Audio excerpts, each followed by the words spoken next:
মানুষের গদির জন্য তোমরা উপযুক্ত নয়। আজকেই তো জিততো না এবছরের সরকার 2024-এ, হঠাৎ করে ইলেকশন কমিশন ভোটের পার্সেন্টেজ বাড়িয়ে দিল। কটা সিটের জন্য জিতেছে? ওটা কি জেতা বলে? মহারাষ্ট্রে কি করেছিল ভুলে গেছেন? ওরা জানে ভোটে জিততে পারবে না, ওদের ঘোট করতে হবে। ওরা নোটে জিতবে,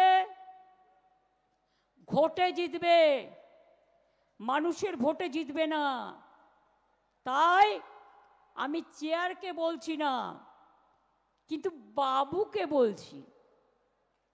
কোন বাবু আমি বলবো না, প্রথম বাবুও হতে পারে, দ্বিতীয় বাবুও হতে পারে, আবার বাচ্চারা চামচ দিয়ে দুধ খায়, সেই চামচ দিয়ে দুধ খাওয়া বাবুও হতে পারে। আমি কাউকে ইঙ্গিত করে বলছি না, আমি চেয়ারটাকে রেসপেক্ট করি, কিন্তু মনে রাখবেন দালালি করারও একটা লিমিট আছে।